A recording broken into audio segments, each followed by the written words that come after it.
Okay, so most people that know me know that I personally enjoy the occasional Dr. Pepper. To the point that my girlfriend and I have this deal that I'll limit myself to one Dr. Pepper a day, which is difficult enough. Like, I wouldn't call this an addiction, like a euphoria, Rue, I don't love you, that's fine, I don't care, I'll just go back to drugs even though I've been rid of them for the whole first season kind of thing. Which, yes, I've only seen the first season. I've been told I can't watch it until my friends watch the second season. I don't know, but for the last couple scenes in that last episode, that was just like so out of pocket. I don't know. But yeah, I love Dr. Pepper, but it's not like that. So I decided to set out on a quest, a journey we'll call it, through the deepest parts of the interwebs with the very straightforward question, is Dr. Pepper harmful to you? Okay, we're in Waco, Texas. Yes, that Waco. It's known for two things. A young pharmacist named Charles Alderton worked at Morrison's old corner drugstore. It's believed that he, working in the pharmacy, wanted to recreate that awesome fruit syrup flavored drugstore smell, but as a drink. He literally wanted to turn his favorite smell into what he believed it would taste like. Eventually, Alderton and Morrison began selling this drink, and one of them is believed to have named it Dr. Pepper. There were several theories, but the most popular I was seeing was that he was named after a Dr. Charles Pepper of rural Retreat, Virginia, which is where I'm from.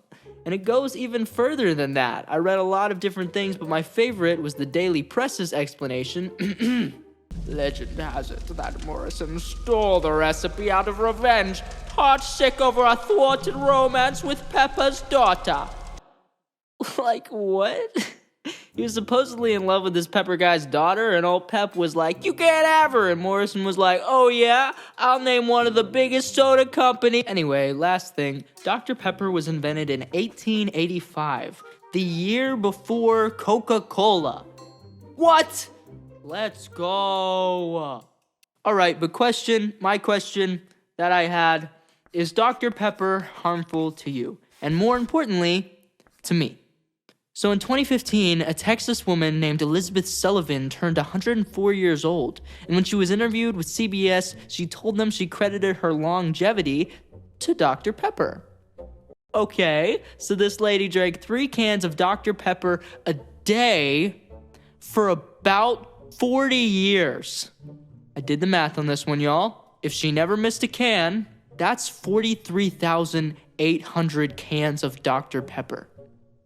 So Jules, my wonderful girlfriend, let's keep this in mind. No, but I continued researching, and according to isitbadforyou.com, quote, although one person interviewed at the age of 104 has attributed her longevity to decades-long daily consumption of Dr. Pepper, Dr. Pepper is loaded with ingredients that have been linked to several serious health complications. Damn it. Okay, so on the back of every consumable product, Tide Pods not included, there are these little labels called nutrition facts. This one's for a potato. You can basically see the calories in potato, no fats or cholesterol or sodium. There are some carbohydrates, but it's all fiber, no sugar in potato. And then there's some protein, which is made up of all of these things. And usually at the bottom you would see an ingredients list, but there's not one on this one because it's a potato. All right, so let's break this down. First, let's talk about sugar.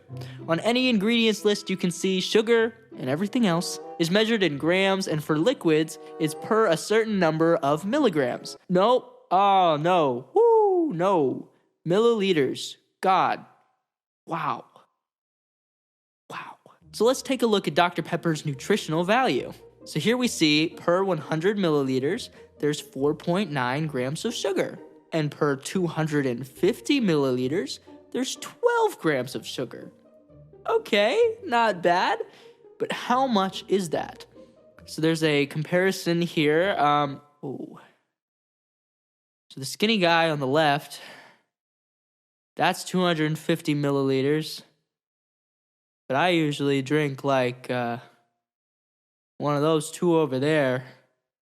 So let's just check, one serving, which is about 355 milliliters, has 40 grams of sugar. Word, okay, let's put this into perspective here. So not all of the sugar in Dr. Pepper is straight sugar. A lot of it is alternative sugars, for example, high fructose corn syrup. Just felt right. But either way, they all have the same effect as sugar on the body. The American Heart Association, or AHA for short, recommends that big, manly, handsome men like myself should consume no more than 9 teaspoons or 36 grams of sugar a day. So in one Dr. Pepper, I've exceeded that. And I used to have 2 a day. Whoops. Again, according to the AHA, too much added sugar may cause cavities, tooth decay, inflammation, overeating, increased waist size, weight gain. That was so unnecessary. They also say too much added sugar may put you at higher risk for cardiovascular disease, cognitive problems including dementia and Alzheimer's, colon cancer, diabetes, high blood pressure, cholesterol and triglyceride levels, kidney disease, liver disease, obesity, pancreatic cancer, and retina, muscle, and nerve damage. Okay, so what have we learned? Too much sugar, bad thing, less than 39 grams a day. Okay, on to ingredients. So here's the list of ingredients in Dr. Pepper. Carbonated water, high fructose corn syrup, caramel color, phosphoric acid, natural and artificial flavors, sodium benzoate, caffeine. Okay, so some of those things are fine. Carbonated water, that's cool.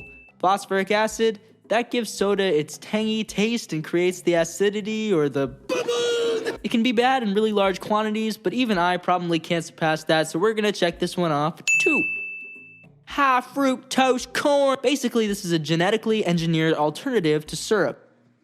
No, it is not. It is a genetically engineered alternative to syrup. No, to sugar. And scientists currently can't really agree if it's bad for your health or if we're chilling. But considering what we know about sugar from earlier, I'm gonna say this one fails. Caramel color. Okay, so all sodas have this caramel coloring that causes them to have a caramel color. That also causes cancer. So a study from Johns Hopkins University found that this one thing in caramel color called 4-methylimidazole, and the exposure to 4-MeI has a direct correlation to potential cancer over a lifetime. But here's the fun part. Basically, their study found that between samples of the same drinks, they found varying amounts of 4-MeI. So one Diet Coke could have way less than a different Diet Coke. Now, despite this, Dr. Pepper usually has a lower concentration, but obviously that can vary. So I'm going to give this one a strike too. Okay, so that's 2 strikes. If we get 3 strikes, then, I don't know.